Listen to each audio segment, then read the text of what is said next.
제가 오늘 드리려던 말씀은요, 지난 주말 동안에 좀 궁금한 점이 하나 있었습니다.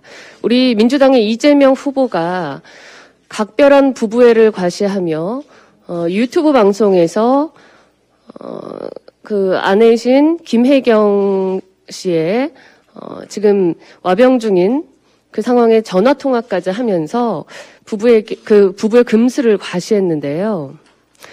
국민 대다수가 아시다시피 지난주에 김혜경 씨에게 사고가 있었고 이마 위를 봉합하는 그런 일이 있었다라는 것을 보도를 통해 많이 접하셨을 겁니다. 그런데 정당의 대선 후보가 되면 공식적으로 경찰 인력이 배치됩니다. 이곳에 저희 경찰 출신이신 우리 의원님들도 있으시지만 통상 11명의 경호 인력이 배치되는 것으로 알려져 있고 선대위가 꾸려진 더불어민주당에서는 24시간 경찰 인력이 후보와 후보 가족들을 경호하게 됩니다. 그런데 새벽에 어떤 불의의 사고가 났다. 그래서 공공적인 119를 부르는 응급 상황이 됐다.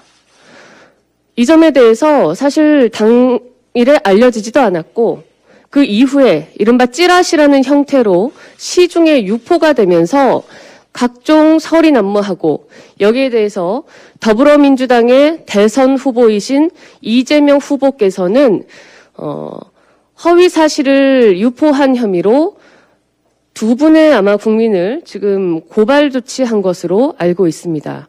그러나 국민들에게 그 죄를 묻기 전에 사실은 이 과정이 ABCD가 맞지 않고 좀 납득이 되지 않지 않습니까?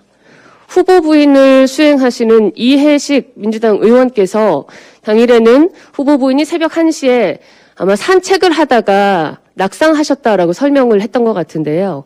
이후에 산책하다가라는 내용이 빠지고 이재명 후보께서 집안에서 토사광난 중에 정신을 잃고 쓰러져 부상을 당했다라고 설명을 했는데 일단 산책을 하다가라고 했을 경우 외부에 대기하고 있던 경찰 인력이 몰랐다면은 이것은 소중한 대선 후보를 경호하는 경찰력의 대단한 결함이자 문제가 아닐 수 없고 이후에 119 구급대가 후보와 후보 부인을 이송하는 과정에서도 경찰이 경호 인력이 그것을 전혀 몰랐다 함은 국민들의 평이한 시각에서는 납득되지 않는 단추일 겁니다.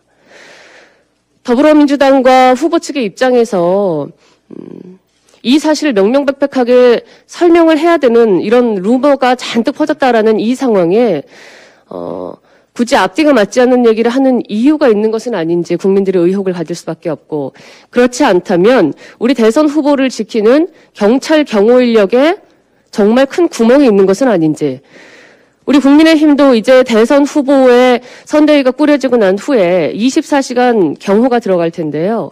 이러한 점은 한번 짚고 넘어가야 한다고 생각하고 만약에 그 중간에 모든 설명의 과정에 거짓이 있었다면 이 또한 후보를 바라보는 국민들께서 검증의 눈으로 철저하게 살펴주셔야 한다고 생각합니다. 이 부분 한번 궁금증을 가지시고 더불어민주당과 민주당 이재명 후보에게 국민들께서 직접 물어주시지 않겠습니까? 이상입니다.